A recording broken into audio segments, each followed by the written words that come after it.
Gloire à Jésus-Christ de Nazareth, le Seigneur des Seigneurs, le Roi des Rois. À toutes les personnes opprimées par le diable, opprimées par la sorcellerie, à toutes les personnes qui n'ont plus d'espoir, qui n'ont plus d'honneur, je suis venu t'apporter un message d'espoir. C'est le message du royaume avec une onction royale. Yes!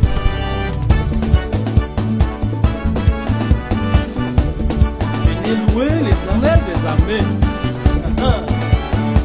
Toi qui es dans les problèmes, c'est le moment de lui dire merci.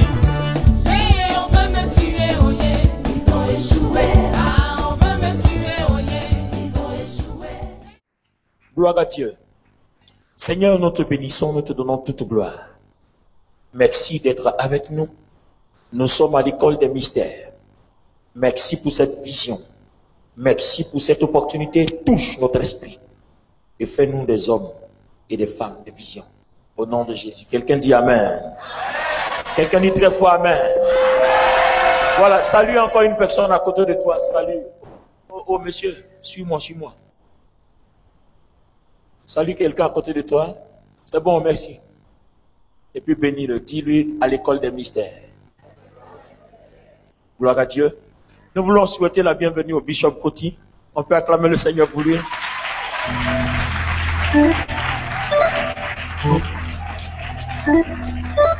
Alléluia. Alors, nous allons prendre nos Bibles comme je vous l'avais promis. Nous allons étudier dans 2 Rois chapitre 19. On va prendre le verset 7 et nous allons prendre ensuite le verset 9. Alléluia. Oh, je n'ai pas vu ton épaule toucher quelqu'un. Alléluia. Uh-huh.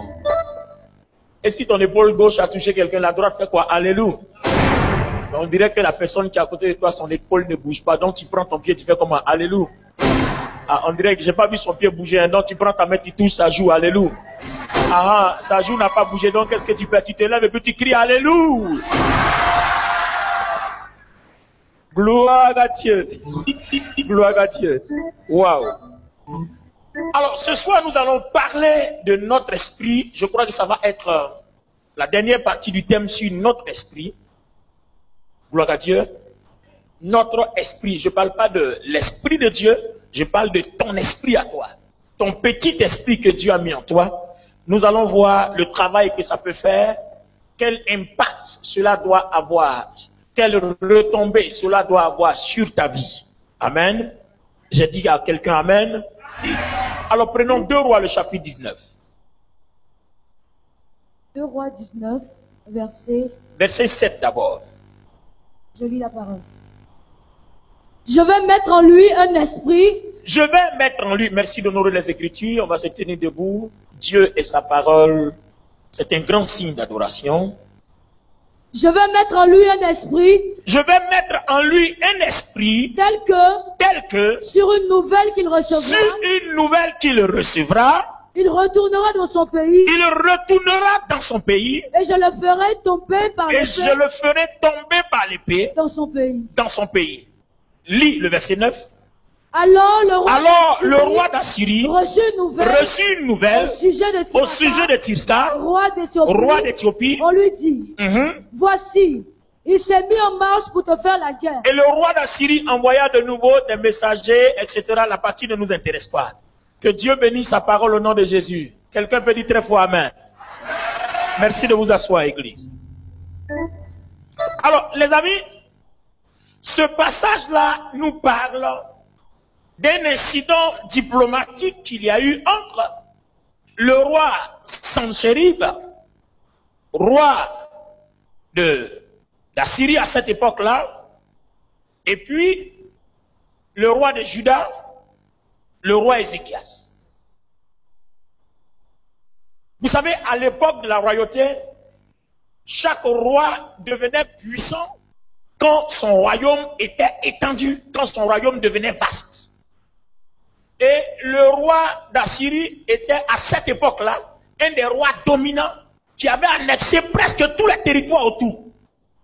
Et il sait qu'il avait déjà pris Israël, il reste maintenant le royaume de Juda.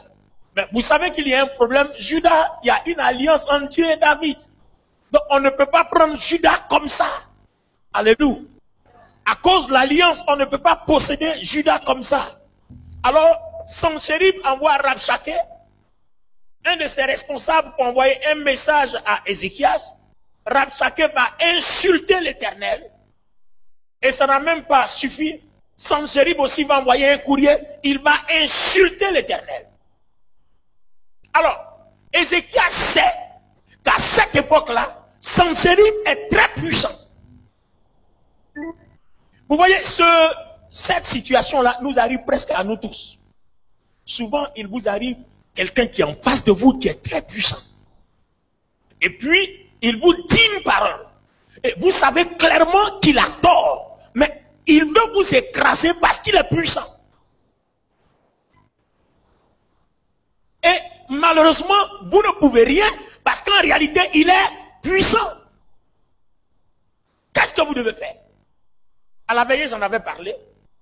Le Seigneur a dit, quand c'est comme ça, déchargez-vous sur moi de tous vos fardeaux. Alors, comment se décharger de nos fardeaux? Nous avons enseigné ça à la veillée, on ne reviendra pas dessus. Mais je sais que Ézéchias a pris la lettre du roi Sennacherib, il est parti le déployer dans le temple. Et il a envoyé des émissaires vers le prophète Esaïe, pour qu'Esaïe fasse monter une prière. Alors, regardez maintenant pour ce qui nous concerne aujourd'hui. On va laisser la partie que nous avons déjà traitée à la veillée. Mais pour ce qui nous concerne aujourd'hui, voilà la réponse que le prophète Esaïe donne. Il dit à Ézéchias, calme-toi. Moi, l'Éternel, je vais envoyer en Sennacherib un esprit. Est-ce que je parle à quelqu'un? Est-ce que j'ai l'attention de quelqu'un? Il dit, je vais envoyer en lui un esprit. Quand cet esprit-là va rentrer en lui, il aura envie de retourner dans son pays. Et comme ça, il y mourra. Alors, regardez bien.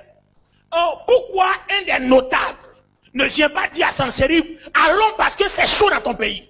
Parce qu'il n'ira pas, parce qu'il a un objectif qui est fixé dans son esprit, annexer Jérusalem. Donc il faut qu'un autre esprit vienne faire un autre travail pour écraser ce qui est déjà arrêté dans son esprit. C'est une affaire d'esprit, merci. Je suis en train de dire à quelqu'un que vous n'avez pas encore compris que ce qui est sémé dans votre esprit, c'est ce qui conditionne votre chair.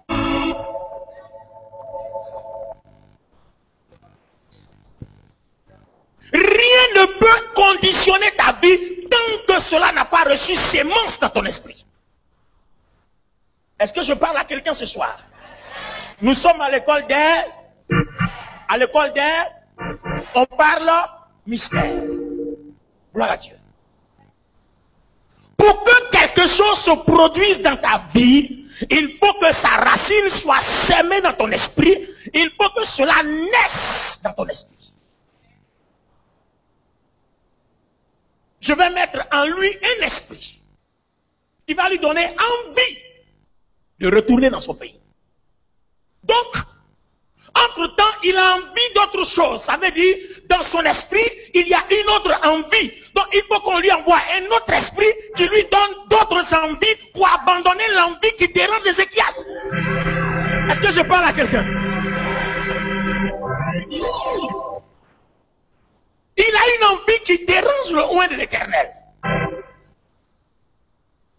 Vous ne voyez pas que quand vous priez contre vos ennemis, là, la manière doit changer. Bon, je ne sais pas si quelqu'un comprend quelque chose. Ta manière de prier doit changer. Généralement, quand vous priez, vous n'êtes pas précis. Oui, Seigneur, combat mes ennemis, combat mes adversaires. Non, Seigneur, telle personne me dérange. Je demande que tu envoies en lui un esprit de telle sorte qu'il ne soit plus jamais un problème pour ma vie. Hey! Envoie en lui un esprit de telle sorte qu'il ne soit plus jamais un problème pour ma vie.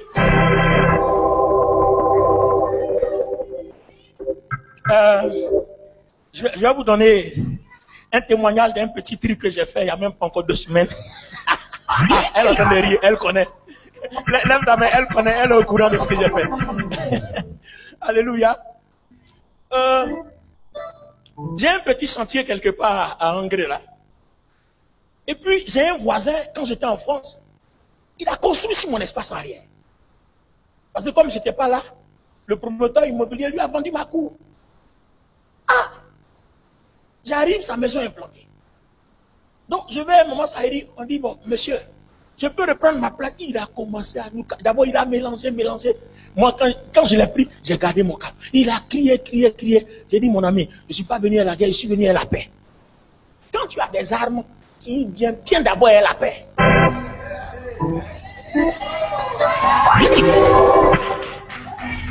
Si on doit te faire la guerre, elle doit s'imposer à toi. En fait, Dieu ne donne pas ses pouvoirs pour qu'on opprime les gens.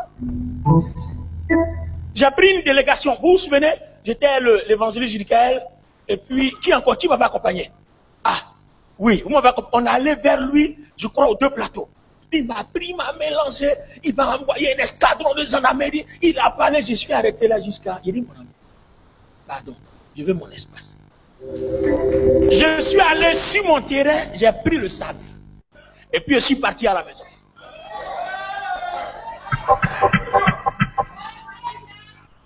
Là, je n'ai plus le choix. J'ai ramassé le sable, où lui il marche là, j'ai ramassé aussi le sable. Je n'ai plus le choix, parce que la guerre m'est imposée. J'ai pris le sable, je suis allé à la maison et j'ai déposé. Non, je n'ai pas touché au sable, j'ai entendu que j'ai l'inspiration. J'ai laissé le sable. Et puis j'ai commencé à faire autre chose. Et puis j'ai entendu une sonnerie dans mon esprit. Va vers le sable. Comment c'est le temps? J'ai pris le sable, je me suis assis. J'ai commencé à parler. Je sentais que toutes les paroles qui venaient dans mon esprit n'étaient pas à moi. Parce que je sentais que ces paroles-là étaient déversées dans mon esprit. Et je les libérais. Quand j'ai fini de parler, j'entends la voix qui me dit, prends le sable. Réponds sur la terre. Et puis demande à la terre de transporter ta prière jusqu'au ciel. Je n'avais pas encore déposé sur mon terrain. Et quand j'ai fini le reste du sable le lendemain, je suis allé déposer sur mon terrain. Et puis j'ai pris une partie du sable, j'ai frappé son mur. Et quand je frappe son mur, je prophétise. Et j'ai fait le tour de mon sentier plusieurs fois en prophétisant. Et puis j'ai libéré. Et le lendemain, on devait avoir rendez-vous sur mon terrain. Et le lendemain, il est arrivé, il a commencé à gesticuler, j'étais calme. Il a parlé. Il était d'accord de me donner l'espace. Il vient maintenant, il dit, il me donne plus, me donne moitié. Il dit, bon, j'ai laissé. Comment j'ai parlé à Dieu? De toute façon, il a mis son pied là où j'ai prophétisé. J'ai laissé tomber. Moi, je monte maintenant sur l'entreprise. J'arrive à l'entreprise, on me sort les dossiers, on me dit, mais l'espace même sur lequel vous êtes en train de parler là, c'est même pas pour lui, c'est pour quelqu'un. Que la personne aussi a ses dossiers, l'affaire en justice. Que ça va rebondir d'un moment à l'autre. Si vous prenez, vous allez avoir un problème. Abandonnez cet espace-là jusqu'à ce que, point. Donc, regardez bien, je ne dis rien. Maintenant, entre-temps, il se retrouve coincé. Lui, son bâtiment est dans ma cour, ça donne d'eau. Donc il n'a plus droit à une fenêtre. Il est obligé de tout fermer, donc il se retrouve dans une prison. Donc maintenant c'est lui qui revient vers moi pour négocier. Il dit, hey! Donc l'affaire maintenant a changé de camp. C'est lui maintenant qui me supplie de lui laisser un espace pour qu'il puisse avoir de la lumière et de l'air. Bon, à moi de lui dire, je vais réfléchir, il faut qu'on se rencontre pour parler de tout ça. La situation est renversée, le pouvoir a changé de camp. Donc moi je lui dis, je vais réfléchir, on va voir. Et là, n'oubliez pas, Dieu n'a pas encore fini. Le samedi, on a fini la veille vendredi. Le samedi, je me réveille, il a appelé plusieurs fois. Et le monsieur qui bavarde arrogant, il me laisse un message, et puis je vois, cher frère. Il dit, hein? Cher frère, je suis devenu son frère aujourd'hui. Ah, là, les mystères. Donc je prends le téléphone, je l'appelle. Je dis, monsieur Tant. Il dit, non, vous pouvez me tutoyer. Il dit, hein? Donc il m'appelle, oui, pasteur Bonny. Oh, avant, il n'osait même pas. Ça dit, lui, m'appeler pasteur même, c'était trop difficile pour lui. Pasteur Bonny. Il dit, oui, monsieur. Il dit, non, vous pouvez me tutoyer. Il dit, ah, depuis quand il est devenu frère? Donc il me dit, bon, là je viens à vous parce que je suis un peu coincé. Il dit, ah bon, vous êtes coincé? Ah, vous êtes coincé aujourd'hui? Ah, bon, qu'est-ce que je peux faire pour vous? Il dit, bon, ben, je dois installer mon compteur d'eau chez moi, mais il s'avère que là où je dois prendre, ça fait 1,5 million. Alors que si je passe dans votre cours, ça fait 150 000.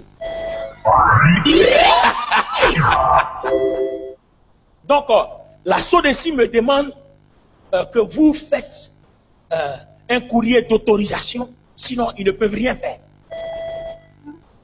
Là, le pouvoir a changé de camp. C'est ma terre, la portion de terre qui est dans ma cour, qui devient un centre d'intérêt pour lui, pour qu'il puisse avoir de l'eau.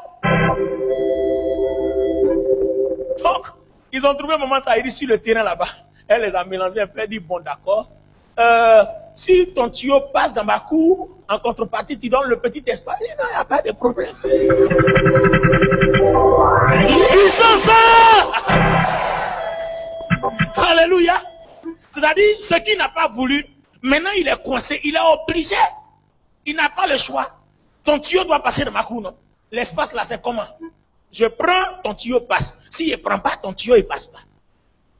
Donc il dit, bon, là, viens, mais on va réfléchir, il faut laisser. On va réfléchir. Et je lui donnais des conseils. Je lui ai dit, tu vois, il faut appeler l'expert qui gère la société. Ton problème, c'est tout le temps, tu es en train de faire par là. Tu vois, il n'a pas parlé. Hein? C'est moi qui suis devenu maintenant l'aîné, il lui donne des conseils. Je lui ai dit, ton problème, tu m'as dit de te tutoyer, non? Il dit, oui, il dit, ton problème, tu es tout le temps en train de faire par là. Tu as vu comment tu m'as fait des palabres? Si moi je devais aussi te faire par là, tu n'aurais jamais de l'eau chez toi là. Parce que tu dois passer dans ma cour. Dans la vie là, il faut aller doucement avec les gens. Parce qu'on ne sait pas où on va rencontrer quelqu'un. Il faut aller doucement avec les gens. Et là, c'est demain lundi qu'on va se retrouver. Dit, bon, envoie-moi les experts de la SODECI. Demain, je serai sur le terrain. Je vais voir ce que je peux faire pour...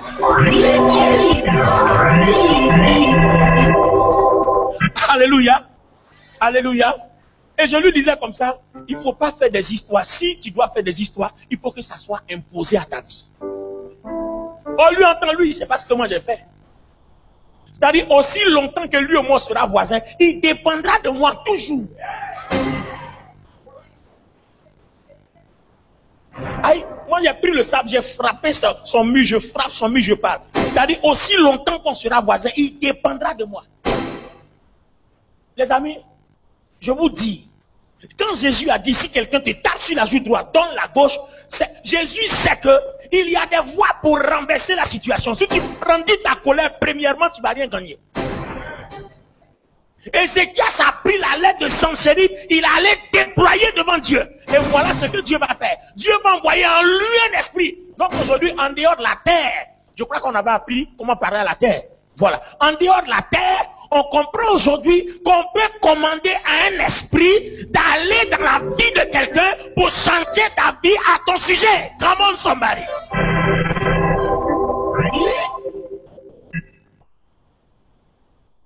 Alors, je vous demande, faites attention.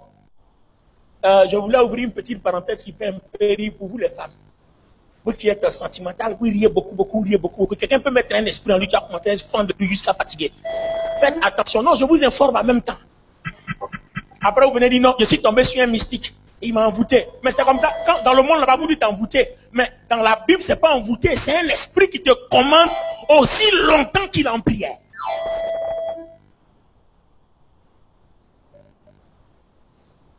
Quand vous êtes dans le monde là-bas, vous pouvez saluer une personne. Vous le regardez face à face, c'est fini. Et puis vous commencez à l'apprécier. Vous ne savez pas que dans les yeux déjà, il y a des choses qui se passent. Parce que les choses sont faites de telle sorte que quand il te fixe, il domine ton esprit.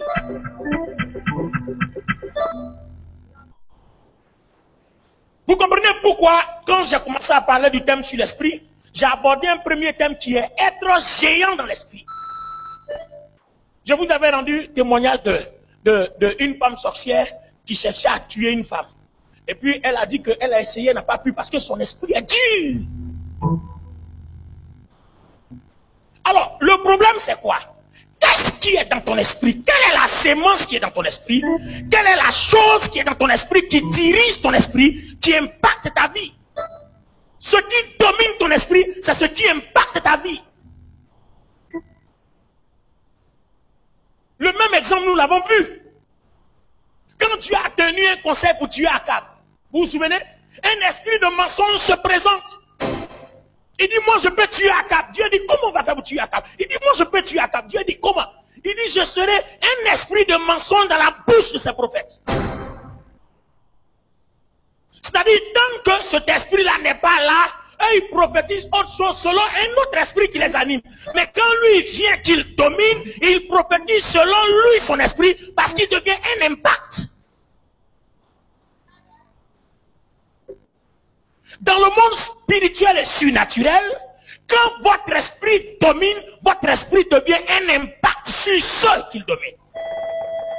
C'est la même chose pour l'onction d'un père sur ses fils.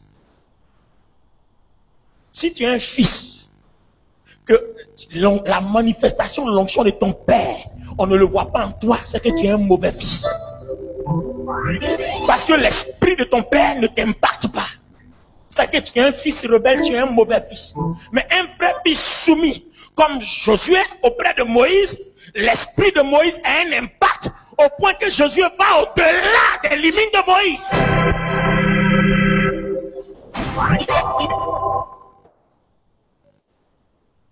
Vous n'avez pas vu, même les hommes dans leur langage, ils disent tel père, tel fils. Ça veut dire quoi?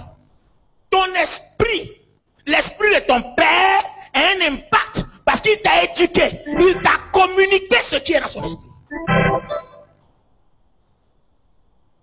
C'est d'ailleurs une des raisons pour lesquelles l'imposition des mains est un mystère. Parce que quand quelqu'un t'impose les mains et qu'il parle sur ta vie selon l'esprit qui l'anime, il t'impacte selon l'esprit qui domine sa vie. Mais aujourd'hui, ce n'est pas ça notre préoccupation. Aujourd'hui, notre préoccupation, c'est que ce qui est dans ton esprit, c'est ce qui affecte ton âme. C'est ce qui affecte ta vie. Je vais prendre un exemple biblique. Alléluia. Regardez, on est dans... je vais prendre le passage de Marc. Marc sera plus intéressant. Amen. On va prendre le passage de Marc chapitre 5, verset 28. Regardez bien. La femme qui perdait le sang depuis 12 ans, regardez sa philosophie.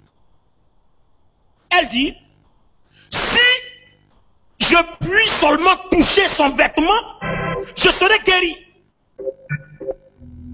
Elle fait naître dans son esprit un concept. Parce qu'elle sait que ce qui domine ton esprit, c'est ce qui affecte le surnaturel. Et c'est ce que le surnaturel réalise. Quand vous êtes une personne que vous regardez un film d'horreur, pourquoi quand vous dormez ça apparaît? Parce que vous avez laissé la chose affecter votre esprit, donc votre esprit développe le concept et ça devient une manifestation surnaturelle en vous ou à travers vous.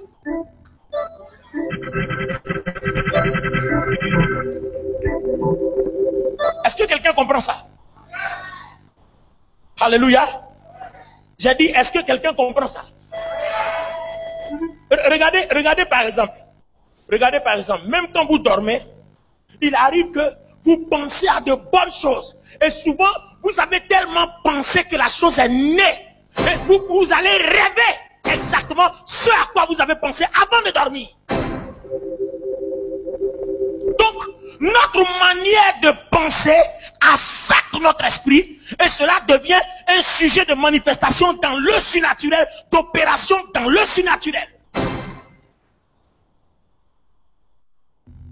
C'est pour ça qu'une fois, j'enseignais sur la foi et puis je disais aux pasteurs à qui je parlais, je leur ai dit, quand tu es un homme de Dieu, que tu es en pleine manifestation, en pleine opération, par exemple en pleine délivrance ou en plein miracle, au moment où tu es en face du cas, quelle est la pensée qui domine ton esprit? Parce que si c'est la peur qui domine ton esprit, ça va faire naître l'échec dans le surnaturel. Donc tout ce qui impacte notre esprit a une référence dans le surnaturel. Même si Dieu doit agir, il se sert de ça. Si le diable aussi doit agir, il se sert de ça. Tout ce qui impacte ton esprit a une référence dans le surnaturel. Elle dit, si seulement je peux toucher le bord de son vêtement. Lis-nous, Marc chapitre 5, verset 28. Elle disait, si je puis seulement toucher ses vêtements, je serai guérie. Au même instant, la perte de sang s'arrêta. Mais attends, regardez bien. Je veux que vous suivez un concept. Certainement vous lisez d'habitude ce passage, mais regardez ce qui va se passer. La dame dit, si et seulement si je peux toucher. Donc quand elle est arrêtée, toute la pensée qui l'anime, c'est toucher. Qu'il y ait un obstacle, qu'il n'y ait pas un obstacle, c'est toucher. Qu'on l'embête ou qu'on l'embête pas, c'est toucher. C'est-à-dire, le concept est né. Elle l'a sémé dans son esprit. Je ne veux pas autre chose. Je veux toucher. Je sais que si je touche, il va y avoir un bouleversement. On dit, il va prier. Je ne veux pas. Je veux seulement toucher. Elle a fait naître son concept dans son esprit. Et vous voyez que ce que tu peux faire de ton esprit n'est pas une chose populaire. C'est une chose personnelle et privée.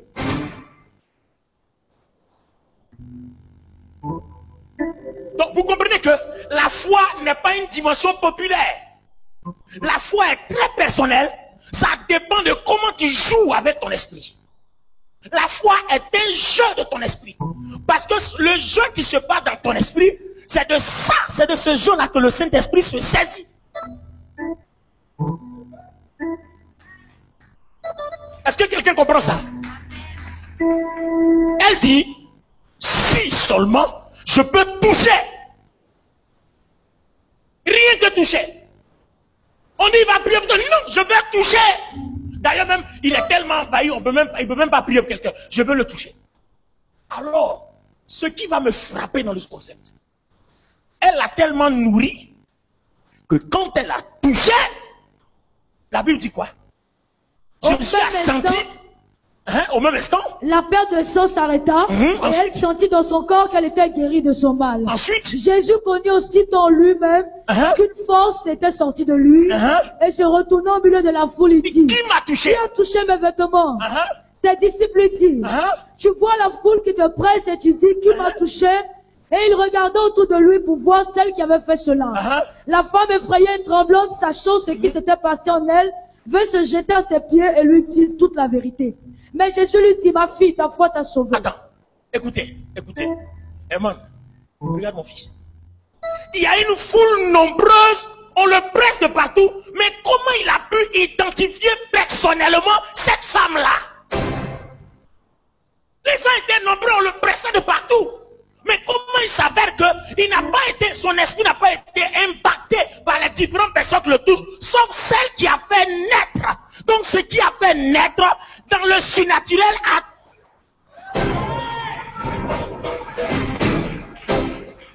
Alléluia. Vous voyez?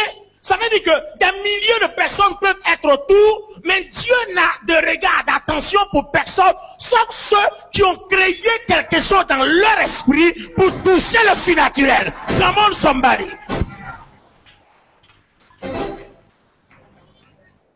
Les gens le pressent partout, mais il reconnaît personnellement que cette femme-là l'a touché. Ça veut dire qu'elle n'a pas touché comme tout le monde, elle a touché avec son esprit et non avec son corps. Pourtant on a vu sa chair, mais ce n'est pas sa chair, la dame a touché avec son esprit.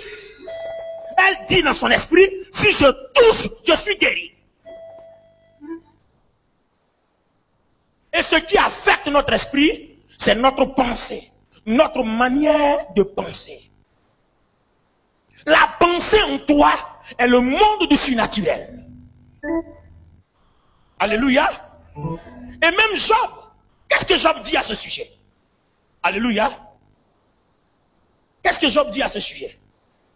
Job dit, dans Job chapitre 3, verset 25, il dit, ce que je crains, c'est ce qui m'arrive.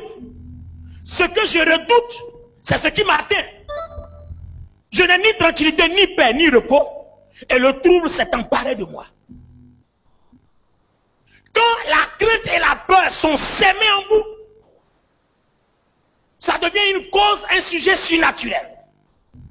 Or, vous comprenez que la décision de ton esprit, c'est la décision de foi sur laquelle Dieu s'appuie pour opérer en toi. C'est pour cela que la Bible dit, soyez positifs, ne confessez pas le mal, parce que ce que vous dites, c'est ce que vous pensez. Et ce que vous pensez, c'est ce qui est dans le surnaturel. C'est ce qui est décrété. C'est ce qui est dévoilé dans le surnaturel. Et Dieu ne peut rien faire que ce que vous avez dévoilé.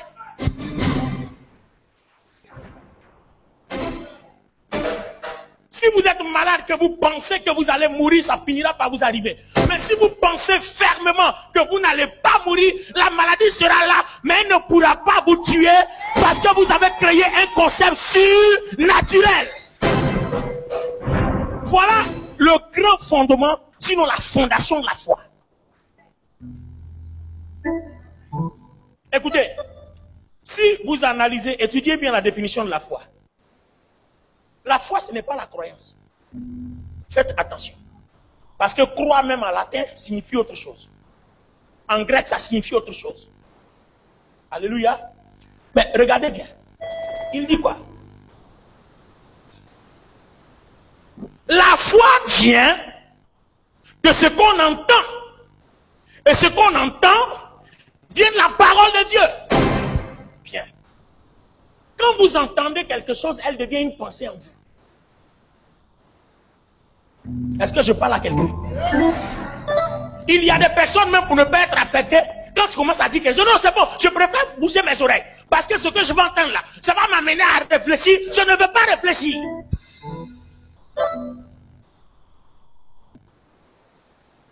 Donc ce que vous entendez a un impact, a une influence sur votre esprit. Or, nous savons que tout ce qui impacte votre esprit devient une réalité surnaturelle. Donc, la foi vient de ce qu'on entend. Mais qu'est-ce que toi tu entends dans la parole de Dieu? Est-ce que ce que tu entends dans la parole de Dieu t'impacte? Quand on dit que Jésus peut guérir, est-ce que c'est une pensée qui est née en toi? Si elle n'est pas encore née, Jésus ne te guérira jamais.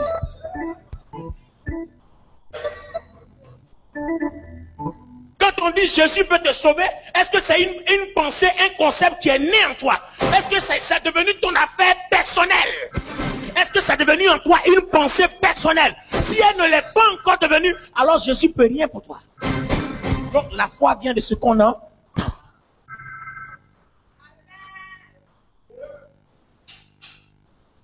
Est-ce que quelqu'un comprend? Est-ce que quelqu'un comprend ça? Je vous ai rendu le témoignage d'une dame qui avait surpris son mari en flagrant délit d'adultère. La rancœur a fait qu'elle est tombée malade, elle a eu un cancer. Vous vous souvenez, dans les premiers cours, je vous en avais parlé. Et aux États-Unis, le pasteur qui a prié pour elle sans succès est allé et Dieu s'est révélé à lui. Dieu lui a dit qu'il faut qu'elle parte. Alors, regardez bien. Regardez bien.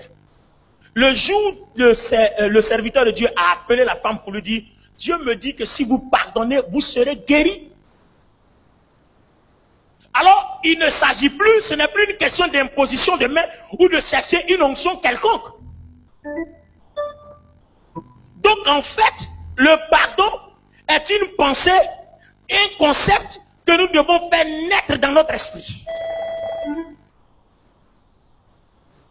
Or, selon les études précédentes concernant l'esprit, on a vu dans Proverbes 18 et 17, pour dire que quoi? L'esprit abattu dessèche les eaux. Un cœur joyeux est un remède. Une pensée positive est un remède pour notre esprit. Un cœur joyeux est un remède pour l'esprit. Mais si l'esprit est malade, abattu, il dessèche les eaux. L'esprit aide le corps dans la guérison. L'esprit aide le corps dans la guérison. Mais si l'esprit est abattu, le corps meurt. L'esprit soutient le corps dans la maladie. Donc on lui demandait seulement d'accepter le concept du pardon. L'église, aujourd'hui je suis en train de te dire quelque chose. Quand tu t'approches de Dieu, que tu demandes, tu as un besoin. La Bible dit, si vous le demandez par la foi, d'accord? Mais aujourd'hui nous savons qu'en fait la foi est une pensée dans notre esprit. C'est à quoi tu penses pendant que tu es en train de demander la voiture à Dieu? Est-ce que tu penses que Dieu est capable? Ou alors tu penses qu'il peut le faire? Ou alors toi comme ça là, tu ne ressembles pas à des gens qui roulent dans Bentley aussi? Voilà le problème. Voilà deux hommes de Dieu qui vont en prière. Il y a un qui est en train de demander une BMW et puis il y a l'autre qui est en train de demander une Renault 4 qui ne se fabrique plus. Parce que celui qui demande la Renault 4, il pense que Dieu ne peut pas lui donner une BMW. Donc si tu penses que Dieu ne peut pas te donner une BMW, tu n'auras jamais une BMW parce que le concept n'est pas né dans ton esprit. Si vous voulez la Bentley comme tout le monde, il faut que votre esprit soit enceinte dans la Bentley. Il faut qu'il y ait une conception de Bentley dans votre esprit. Cette voiture de marque très chère, dans le milieu des nobles, tout le monde peut l'avoir, mais il faut être enceinte de ça. Ton esprit doit tomber enceinte. Enceinte de ta villa. Enceinte de ton mariage. Enceinte de ton emploi. Enceinte de ton business. J'ai dit enceinte de ta guérison. Ton esprit doit être enceinte de ta guérison. Enceinte de ton miracle. Hey, est-ce que je parle à quelqu'un ce soir?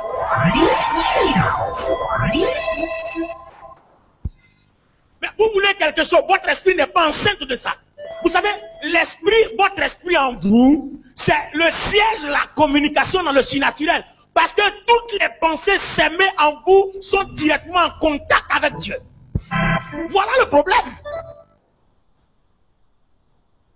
Tout ce qui traverse mon esprit est directement en contact avec Dieu. Parce que l'esprit dans l'ordre de la création, il est là juste pour que Dieu puisse communiquer avec nous. Alléluia. Quand vous allez payer un téléphone cellulaire, c'est vrai, vous avez le téléphone cellulaire, mais est-ce que vous arrivez à téléphoner? Vous n'arrivez pas à téléphoner. Il faut qu'on vous mette une puce dans le téléphone qui est communiquée au réseau, qui te permet d'atteindre ton correspondant. Donc Dieu crée l'homme, tu as le téléphone vide. Donc l'esprit qui vient est une puce qu'on met en toi qui est communiquée au réseau surnaturel.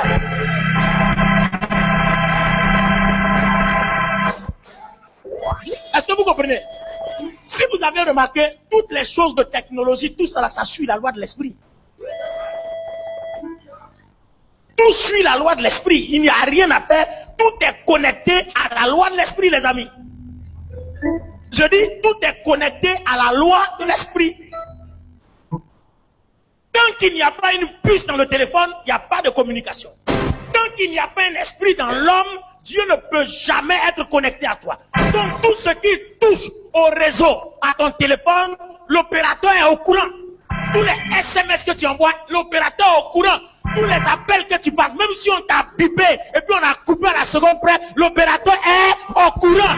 Tout ce qui passe dans ton esprit, Dieu est au courant. Tout ce qui affecte ton esprit, Dieu est au courant. Tout ce qui traverse ton esprit, Dieu est au courant. Est-ce que je parle à quelqu'un? Est-ce que ton esprit bouge ce soir? Je veux savoir des gens qui sont prêts à faire bouger leur esprit. Il faut que quelqu'un soit prêt à faire bouger son esprit. Est-ce que je parle à une personne révoltée? Est-ce que je parle à une personne révoltée? Il faut que tu sois prêt à faire bouger ton esprit.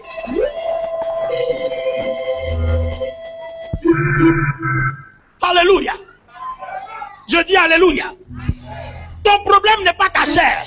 Tu veux dominer le péché, ce n'est pas ta chair, c'est ton esprit. Tu veux dominer la sorcellerie, ce n'est pas ta prière, c'est ton esprit. Ta prière doit commencer à s'adresser à ton esprit. Ton esprit doit commencer à être géant. Ton esprit doit commencer à être puissant. Ton esprit doit commencer à être têtu. Ton esprit doit commencer à être ré. Hey!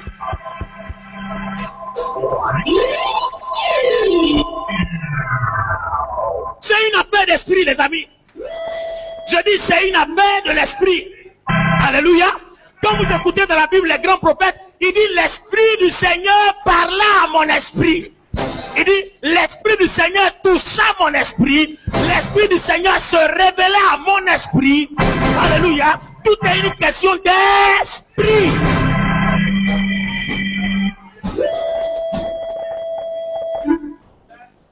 Est-ce que quelqu'un comprend ce soir?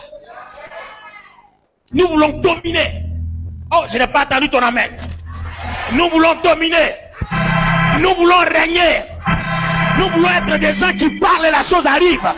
Nous voulons être des gens qui déclarent et la chose arrive. C'est une affaire d'esprit. Je dis ton esprit doit se lever ce soir. Je dis ton esprit doit être impacté ce soir. Je dis Dieu doit agir dans ton esprit ce soir. Dieu doit se manifester dans ton esprit ce soir. Est-ce que quelqu'un peut révéler son esprit ce soir à Dieu? Yeah! Come on! Come on! Come on! Yes! Alléluia!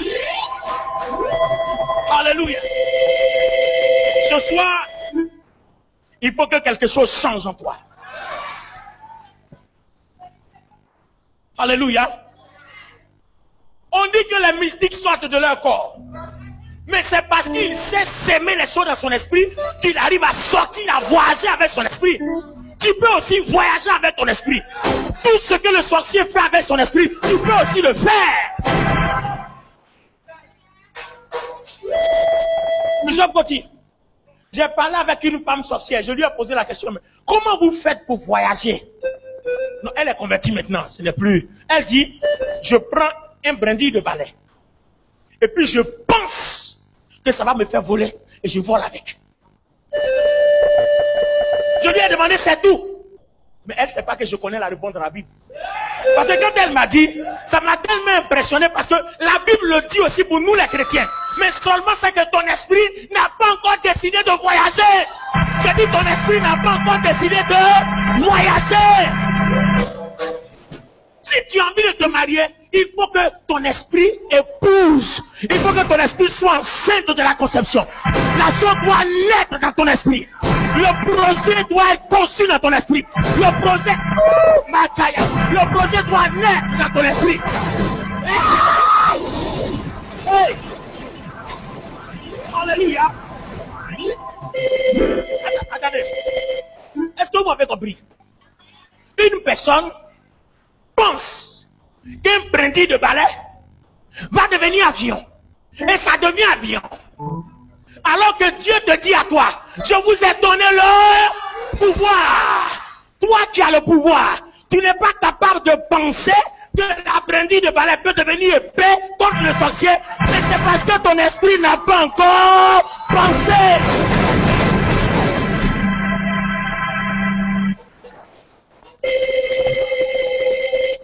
Alléluia. Tu es malade. Tu es malade. Et puis dans ton esprit, tu penses toujours que tu es malade. Comment ça? Est-ce que ton esprit est enceinte de ta guérison? Est-ce que ton esprit est enceinte de ton miracle? Voilà quelqu'un qui veut voyager et qui n'a pas encore le rêve de son visa dans son passeport. Il n'a pas encore le rêve de son visa dans son passeport. Le projet n'est pas encore né dans son esprit. Ton esprit n'est pas encore enceinte de ton voyage. Alors, tu vas accoucher quand? Tu vas enfanter quand? Pour enfanter, il faut tomber enceinte. Et avant de tomber enceinte, il faut avoir un partenaire. Or, ton partenaire, c'est ta pensée. Tu dois penser. Et la pensée doit faire enceinter l'esprit. Et l'esprit doit enfanter. Yes! Alléluia! Est-ce que quelqu'un peut dire avec moi yes? Puissance! Puissance! Puissance! Ah!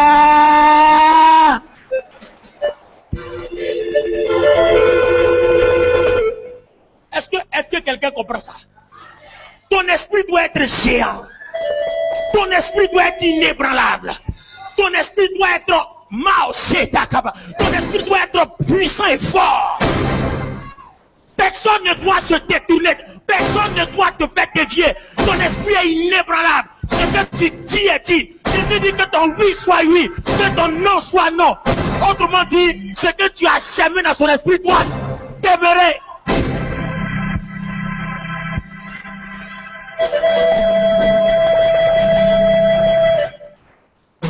Que ton oui, que ton non, l'esprit n'aime pas quelque chose.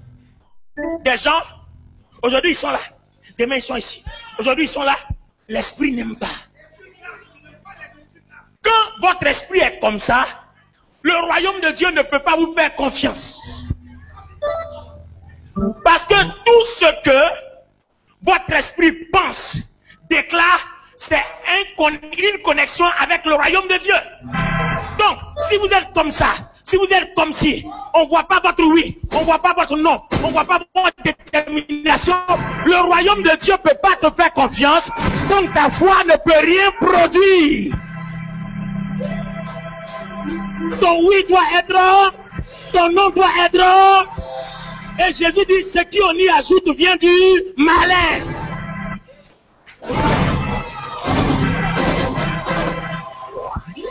Je dis à quelqu'un, si tu as dit oui, même si c'est faux, reste sur ton oui. Oh! Je dis, si tu as dit oui, même si c'est faux, reste sur ton oui. Si tu as dit non, même si c'est faux, reste sur ton non. Ton esprit doit être inébranlable sur ton oui, et ton esprit doit être inébranlable sur ton non.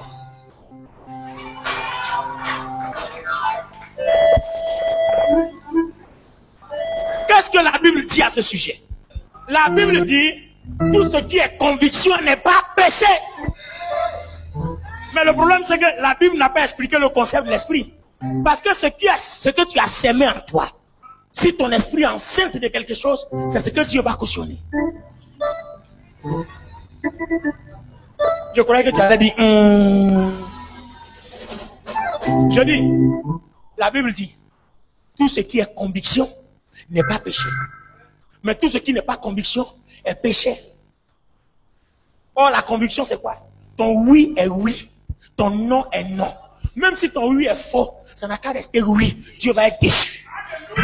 Même si ton non est faux, ça n'a qu'à rester non, Dieu va être déçu. Parce que tout ce qui est conviction n'est pas péché. Ça veut dire que toute pensée que vous sémez avec conviction en vous devient une grossesse qui va naître, où l'enfant va naître. Je dis très, très, très bientôt.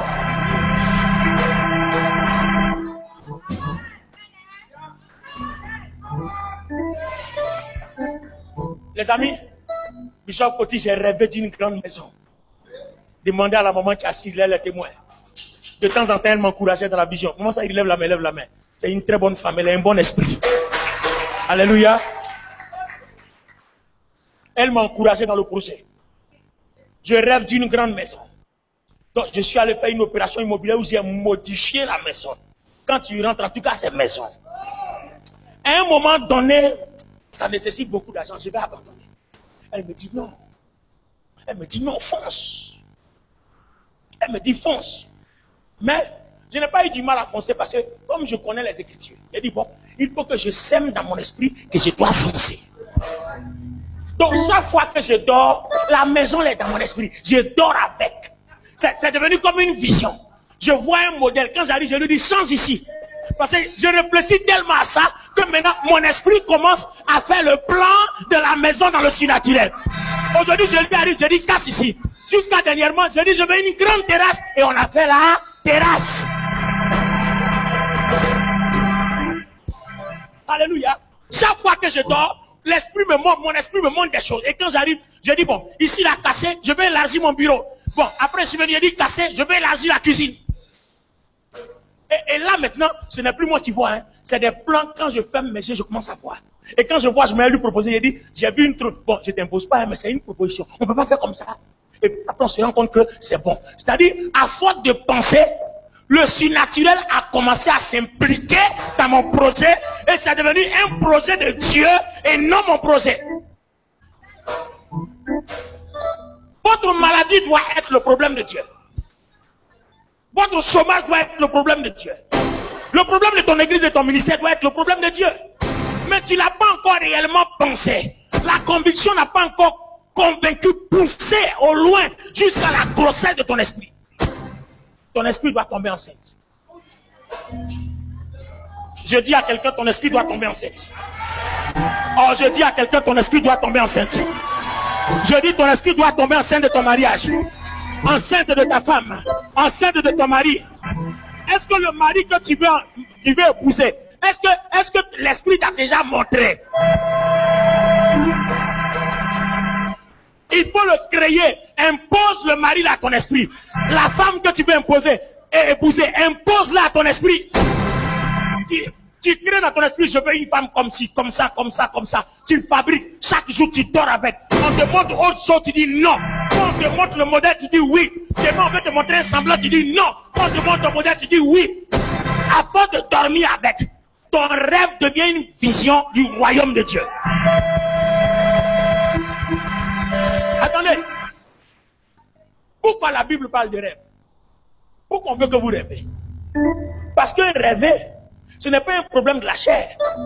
C'est un besoin que tu inculques à ton esprit. C'est-à-dire, en fait, c'est une aspiration. Or, si vous avez remarqué, Dieu, il nous a créés pour qu'on soit riche et puissant.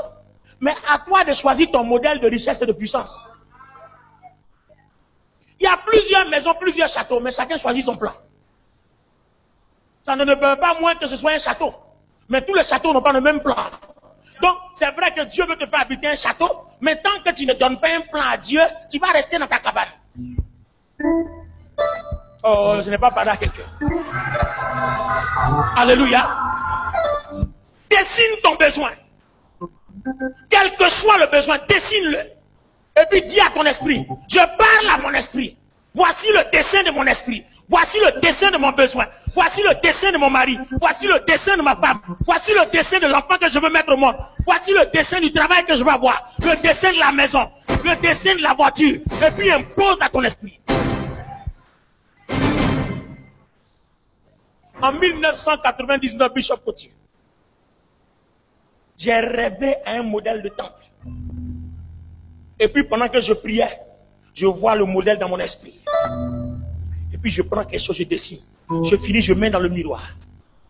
Et je rêve à ça. Et chaque fois que je prie, je présente ce modèle-là à Dieu. Jusqu'à aujourd'hui, ce modèle est devenu une réalité à Yopougon. Montrez la cité de David. Alléluia. La cabine technique, montrez la cité de David. Et puis montrez le côté intérieur. J'ai rêvé de ça. Et quand j'ai dit à l'architecte de faire le dessin, l'architecte allait me sortir le dessin, le modèle que je voulais, que j'avais dans mon esprit, sans que lui et moi on se parle. Je n'ai pas assisté mais quand il m'a montré, c'était le rêve. C'est-à-dire, le rêve était tellement ancré dans mon esprit jusqu'à ce que l'architecte là en fasse accoucher. Il est mon gynécologue, ma sage-femme qui m'a fait accoucher.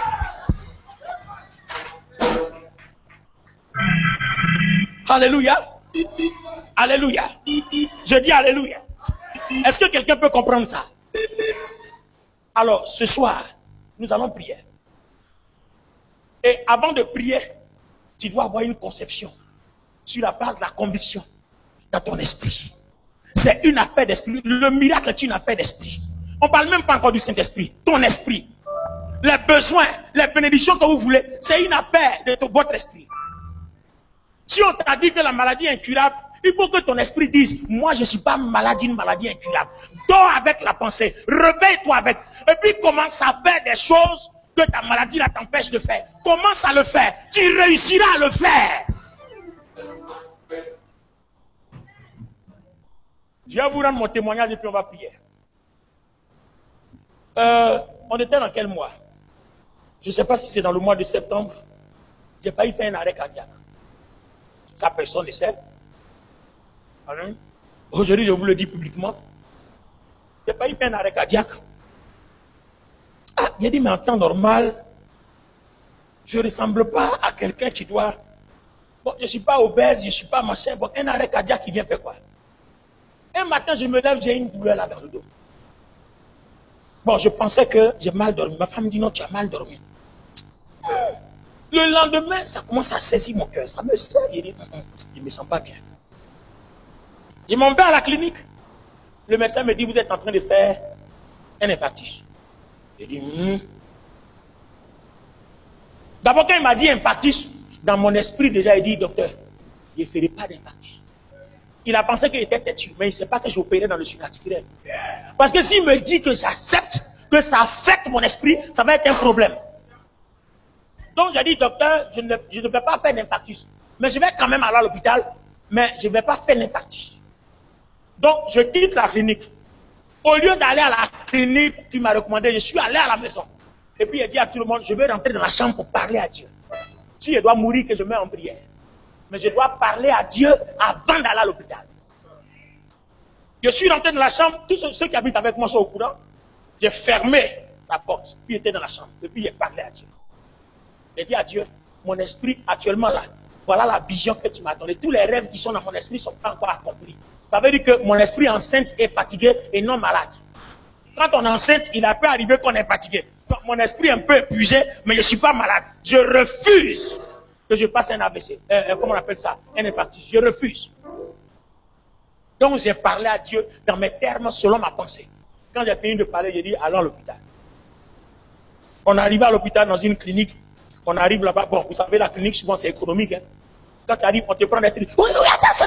J'ai dit, j'ai dit, monsieur, là, du calme. J'ai dû partir à ma grand-sœur, m'accompagner dans une clinique. Les gens sont très mal armés. Nous, on était là-bas. Elle-même peut témoigner. J'ai dit, vous racontez quoi? Je n'ai rien.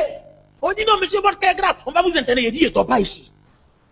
Entre-temps, moi seul, je sais que je suis en train d'opérer dans le surnaturel parce que il faut que mon esprit soit préparé au miracle et non à la défaite. Donc, je refusais, je contestais tout ce qu'il me disait. Et j'étais fermé. On m'a dit, dors, j'ai dit, je ne dors pas. Jusqu'à ils m'ont dit, bon, quand vous ne voulez pas dormir, allez-y. Et puis, j'étais assis là. J'ai entendu une petite voix dans mon esprit, il faut dormir. Donc, j'ai dit, bon, je dors. Alléluia. Et c'est comme ça que je suis parti, ils ont mis les appareils. Bon, je ne sais pas. En tout cas, ils m'ont alarmé. Quand ils ont fini, je suis parti en France. J'ai dit à la dame, donnez-moi mon dossier médical, tu ne m'as pas en France. Je vais poursuivre ce que vous avez dit. J'arrive en France, on s'en va me mettre dans la machine. C'est-à-dire, au moment où on voit, je vois mon cœur, je vois tout ça sur l'écran, on travaille. Le médecin me dit, mais qui vous a dit que vous êtes malade du cœur? Devant le Saint-Esprit, je vous parle. C'est ma fille Liliane Blanc qui m'accompagnait. Si elle était là, je sais qu'elle suit directement sur Internet, elle allait vous dire. Le médecin a dit, mais qui vous a dit que vous êtes malade du cœur? On vous a donné un médicament, comme vous êtes un malade coronarien, mais vous n'avez pas ça. Arrêtez le médicament.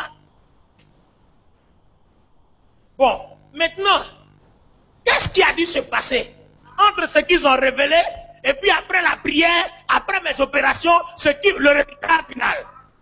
Donc j'ai compris que ne faut pas se laisser aller. Ah oui, n'accepte pas n'importe quoi. Ton esprit n'est pas une poubelle.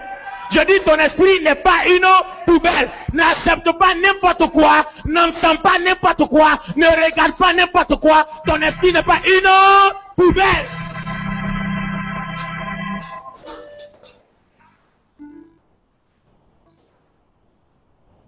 Cité de David, monte. Alléluia. Montre les images de Cité de David pendant que je continue de parler. Alléluia. Et après ça, on décèle que, oui, la Cité de David. Alléluia. La Cité de David. Montre-nous jusqu'à l'intérieur.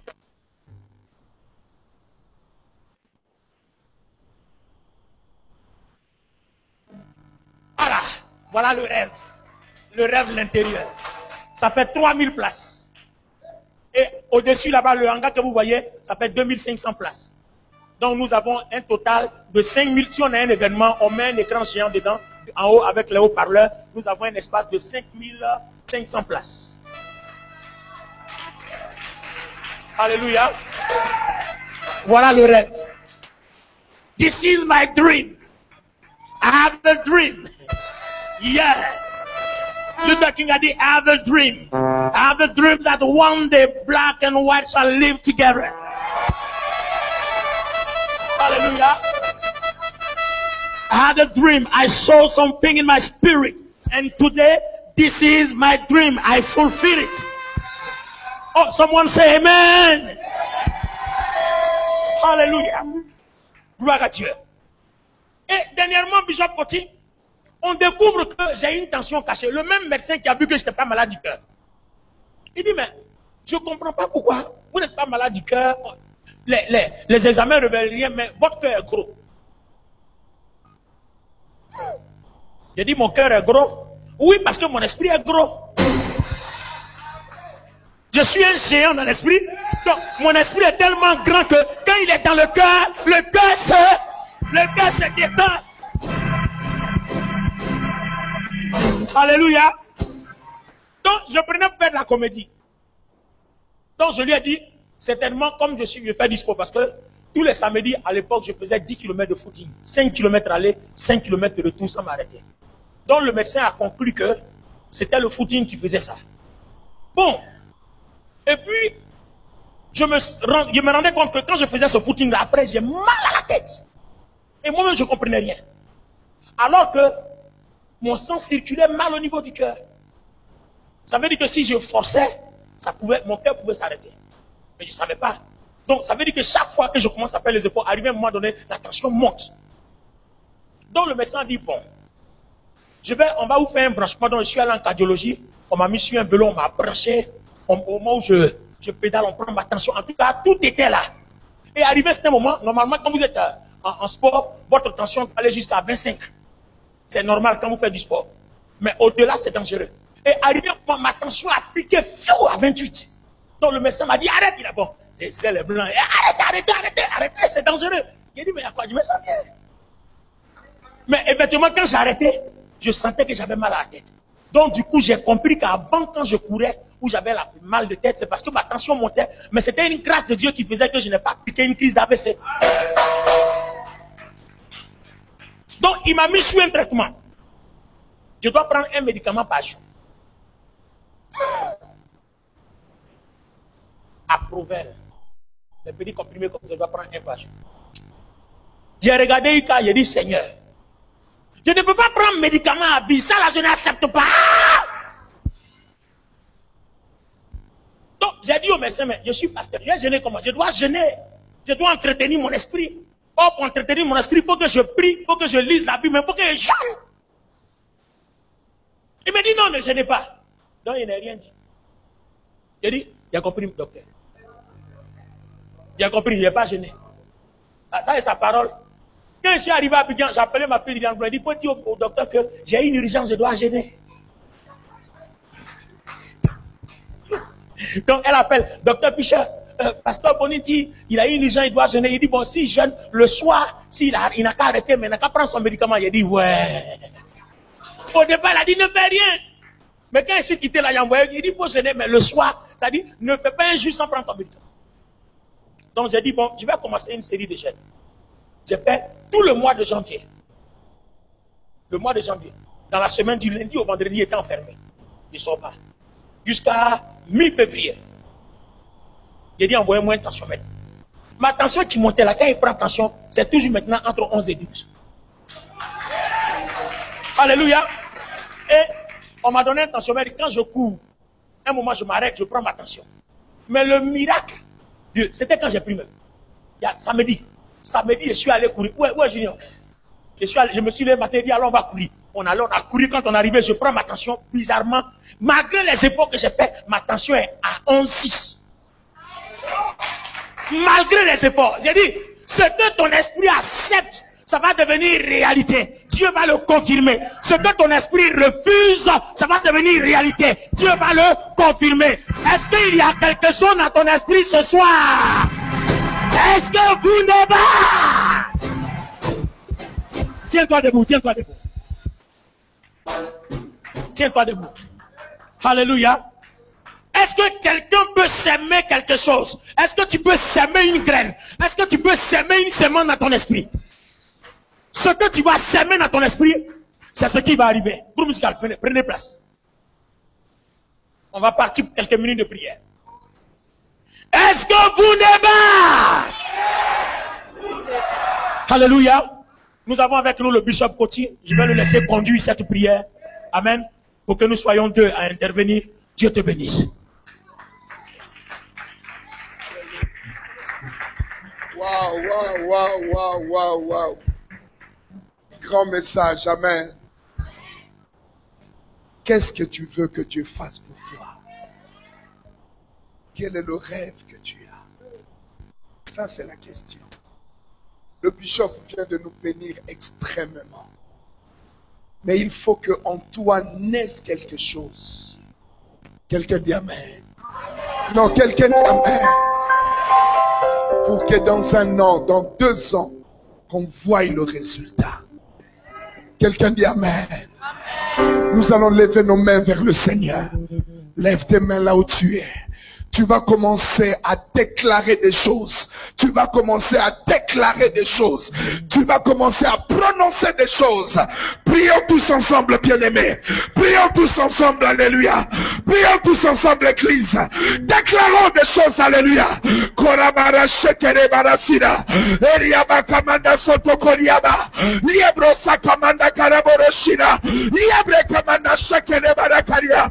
Au nom de Jésus. Au nom de Jésus. Au nom de Jésus, au nom de Jésus, au nom de Jésus, Korabarakaria, Iraborokara, Elebarashina, Eriababashakaraba, Irabarashakarebarakaria, Korabarashende, Eriababakarabarashina, Éternel Dieu, élève-toi, élève-toi, élève-toi, élève-toi, au nom de Jésus, Irabasherebaba, Elebarakoria, Irabarashene, Elebarakara. Irabarasina, Elebarakora, Elebarasina, Elebarakoria, au nom de Jésus, au nom de Jésus, vas-y, rêve, c'est possible, Elebarashina, Elebarakoria, Irabarakora, Irabarasana, Irabarakora, Karabarashina, Elebarasina, Elebarakara, Irabarashira, Irabarakala, Irabarashira, Irabarakala, Irabarashira, Irabarakalia, Irabarashira, Lepa, Irabarashira, Irabarakalia, Irabarakala, Irabarashira, Irabarakala, Irabarashira, Irabarakalia, Irabarashira, Korabarakia, Irabarashira, Jésus,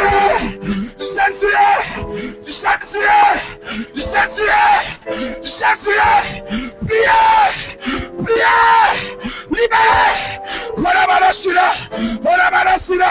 Saint-Esprit, touche mon esprit, Saint-Esprit, touche mon esprit, Saint-Esprit, touche mon esprit, Saint-Esprit, touche mon esprit, Olabarashira, Elabarakala, Ilabarakala, Ilabarashira, Ilabarasale, Ilabarakola, Ilabarasale, Ilabarakola, Ilabarakala, Ilabarashira, Olabarashira, Ilabarakola, Ilabarashira, Ilabara,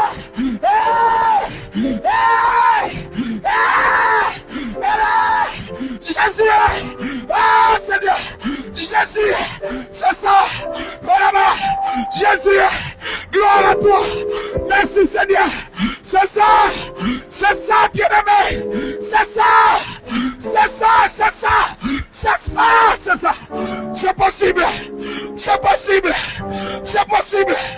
croyez que vous l'avez reçu, vous l'avez laissé accompli, croyez que vous l'avez reçu, vous l'avez laissé accompli, croyez que vous l'avez reçu, et vous l'avez laissé accompli, croyez que vous l'avez reçu.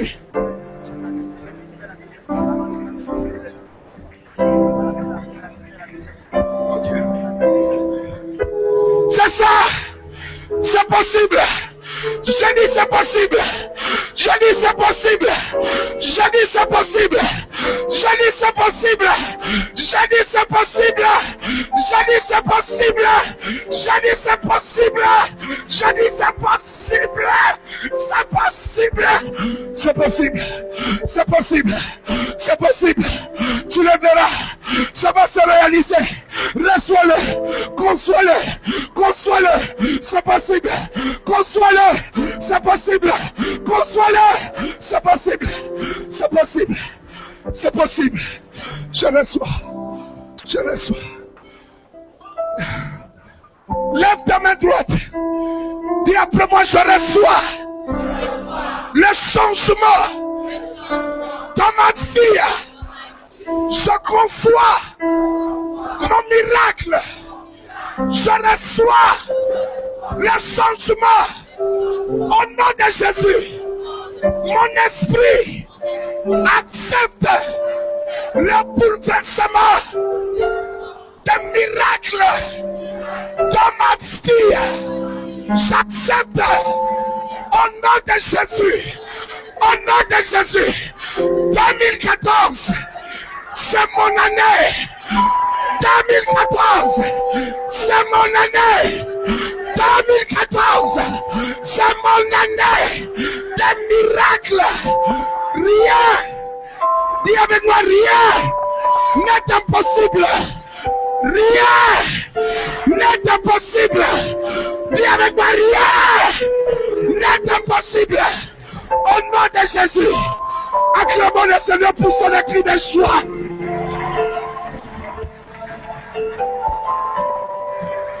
Je dis d'acclamer le Seigneur. Je dis d'acclamer le Seigneur. C'est possible.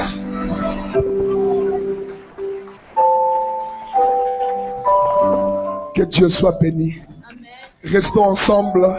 Travaillons unis. Au nom de Jésus. Amen. Est-ce que vous débat? Gloire à Dieu. Amen.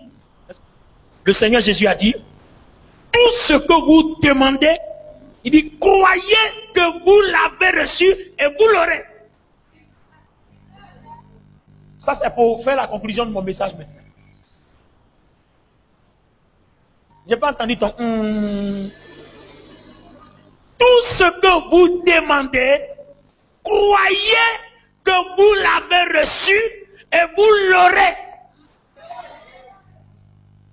Si tu demandes quelque chose à Dieu, crois que tu l'as. Alors, il y a un mot qui vient de sortir, croire. Alors, ce mot-là, regardez bien, voilà ce que ça veut dire dans la Bible. Prends avec moi Jean chapitre 3, verset 14. Vous allez voir le sens du mot croire. Je vous en avais parlé quand je parlais de la puissance de la croix. Amen. La puissance de la prière de la croix. Mais vous allez voir aujourd'hui le rapport de ce mot-là avec notre esprit. Croire. Allons-y. Jean chapitre 3, verset 14. Et comme Moïse éleva le serpent dans le désert. Comme Moïse éleva le serpent dans le désert. Il faut de même que le Fils de l'homme soit élevé. Que Jésus-Christ soit élevé à la croix du calvaire à Golgotha. Afin que quiconque croit en lui. Afin que quiconque croit. Ait la vie éternelle. Ait la vie éternelle. Attends. Donc, on compare le serpent des reins de Moïse élevé et puis Jésus est élevé à la croix. Or, quand Moïse a élevé le serpent des reins, qu'est-ce qu'on a dit?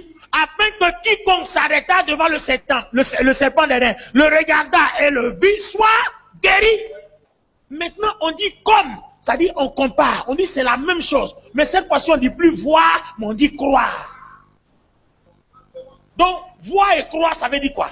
Allons-y dans les profondeurs, vous allez voir ce que ça veut dire.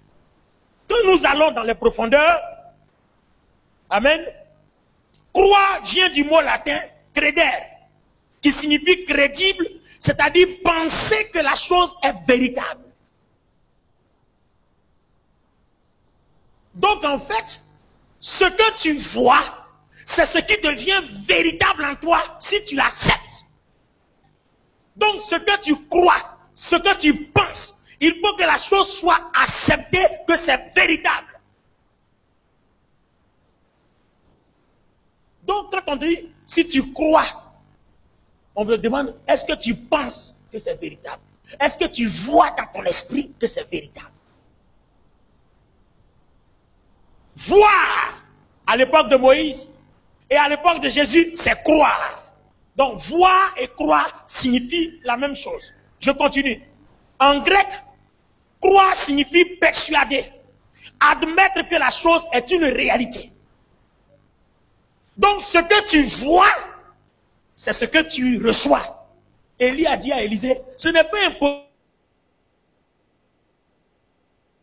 Élie parlait des yeux. Non, si tu crois que c'est véritable, si tu admets que c'est une réalité, alors ça t'arrivera. Alors Jésus a dit, tout ce que vous demandez, croyez. Ça dit, voyez que c'est une réalité. Admettez et vous l'avez. À l'école des mystères.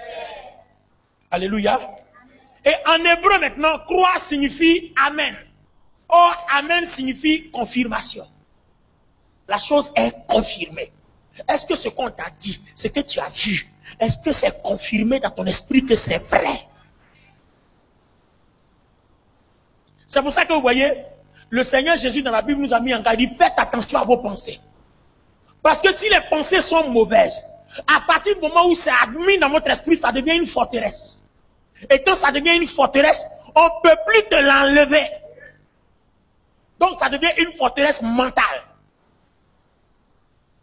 Regardez, une femme comme un homme, tu peux aimer un homme ou bien tu peux aimer une femme, tu peux fantasmer sur elle que ça peut être une forteresse mentale. Tu le vois partout, tu la vois partout, tu dors, elle devient mari de nuit ou bien elle devient femme de nuit.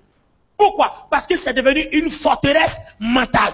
À partir du moment où ça devient une forteresse dans ton esprit, Dieu ne peut plus rien faire. Ton esprit est déjà enceinte. Tu finiras par accoucher. Donc si c'est le mal, tu vas accoucher le mal. Alors qu'imaginez bien, si c'est le bien qui traverse ton esprit, et que ce bien-là devient une forteresse mentale, le diable ne peut rien contre. Donc le mal que ton esprit accepte qui devient une forteresse, Dieu ne peut rien contre. Et le bien que ton esprit accepte, ça va faire tomber le diable. Il n'y a rien à faire parce qu'il ne peut rien contre. Il faut que ce que vous admettez soit une forteresse en vous. Mais attention, n'admettez pas le mal. Si ça devient une forteresse, même Dieu ne peut rien. À partir du moment où ça devient une forteresse, tu es la seule personne à repenser. Il faut réapprendre à penser. Il n'y a que toi seul. Quand la chose est conçue dans ton esprit, Dieu ne peut rien. Ça devient surnaturel et ça doit être enfanté. C'est pour cela que vous devez faire attention. La Bible nous a mis en garde. Il dit, faites attention avec les mauvaises pensées. Même Proverbe l'a dit. Fais attention aux mauvaises pensées parce que la colère produit quoi? Du sang. La colère produit du sang. Lisez dans Proverbe, vous allez voir. Quand tu as de mauvaises pensées, si c'est le mal, que la colère devient une forteresse en toi, ça commence à produire du sang. Faites attention. Ce thème que nous venons de traiter est très fort. Votre esprit, ne jouez pas avec. Si vous voulez quelque chose, admettez la chose dans votre esprit. Jusqu'à ce que ça soit une forteresse. À partir du moment où ça devient une forteresse, c'est fini. Elle finira par s'accomplir. Parce que quand ça devient une forteresse, c'est que ton esprit est déjà tombé enceinte. Or, quand vous tombez enceinte, soit une césarienne, soit une fausse couche. Mais arrivé à un certain niveau de la grossesse, on ne peut plus faire fausse couche, c'est accouchement. Je ne sais pas si tu m'as compris. 1 mois, 2 mois, 3 mois, on peut s'amuser à enlever. Même 4 mois, même ta vie peut rester dedans. À partir de 5 mois, le médecin va te dire, il faut laisser, il faut accoucher. Même c'est mieux même que tu accouches prématuré. Mais arrivé à un certain niveau de la grossesse, tu es obligé d'accoucher, tu ne peux plus faire de fausse couche. C'est en ce moment-là qu'on parle de forteresse mentale. Il faut que le besoin que tu demandes à Dieu soit inscrit dans ton esprit comme une forteresse. Une fois que c'est devenu une forteresse, vous voyez, pendant la guerre, vous n'avez pas vu, les gens ont construit des forteresses. C'est-à-dire, c'est derrière, ils se cachent. Même quand on envoie une bombe, la forteresse devient, comment on appelle ça, un bouclier. Donc, une fois que la pensée devient une forteresse dans ton esprit, ça devient un bouclier. Il n'y a rien à faire contre toute guerre. Même Dieu même ne peut rien contre une forteresse dans ton esprit. Est-ce que quelqu'un a compris? C'est la dernière chose que je voulais ajouter avant d'arrêter pour ce soir. Alléluia. La dernière chose que je voulais ajouter avant d'arrêter pour ce soir. Est-ce que quelqu'un a compris? Quelqu'un a été béni ce soir? Gloire à Dieu. Est-ce que quelqu'un a été béni ce soir? Est-ce que quelqu'un a été béni ce soir? Oh, j'ai dit quelqu'un a été béni ce soir.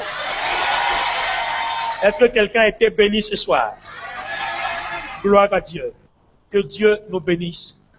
Est-ce qu'il y a des gens qui sont malades? Quelqu'un est-il malade? Je crois qu'à travers ce qu'on a fait, tout va bien. Ce que je te conseille, va à la maison. Si tu arrives à la maison, expérimente au quotidien ce message. Et je te donne du lundi jusqu'à dimanche, jusqu'à ce qu'on se retrouve. Expérimente ce message. Je sais que tu auras un témoignage à nous rendre. Même moi-même, tu vous parles, ça fait partie de mes forces. Amen. Je vous disais un matin au culte que tu ne peux pas être plus grand que moi. Là où tu arrives, là, je dois te dépasser. Alléluia. Là où tu arrives, je dois te dépasser. Les bonnes concurrences, ça se passe dans la pensée. La vraie concurrence, ce n'est pas la jalousie. Ça se passe dans la pensée. Tu vois quelqu'un, il roule dans une Bentley. Il n'y a pas de problème. Il faut commencer à rêver à ta Porsche. La toute nouvelle qui vient de sortir. La toute nouvelle qui vient de sortir, elle fait 150 000 $. Quand tu es assis dedans, on dirait que tu es dans l'avion. Quand tu roules, tu n'entends pas bruit. Alléluia. Et tu as pensé à ça, c'est devenu une forteresse, tu vas finir par l'enfanter. Je vous donne un exemple. Vous n'avez jamais vu que souvent, il y a une pensée qui est en vous. Tant que vous ne l'avez pas réalisé, vous êtes embêté jusqu'à ce que vous le fassiez. Souvent, c'est un besoin que vous avez envie d'acquérir. Tant que vous ne l'avez pas acquis, ça ne vous lâche pas. Vous poussez. Personne ne vous convainc. C'est comme ça que ça doit devenir quand vous cherchez quelque chose. Mais attention, pas du mauvais côté, mais du bon côté. Parce que si le mauvais devient forteresse, ça va devenir un problème contre toi. Donc, à partir d'aujourd'hui, je conclus, fais attention à ce que tu penses. Parce que si ça devient une forteresse, ça devient un problème. Mais si c'est du bon côté, alors tu deviens non une victime, mais tu deviens une gloire. Au nom de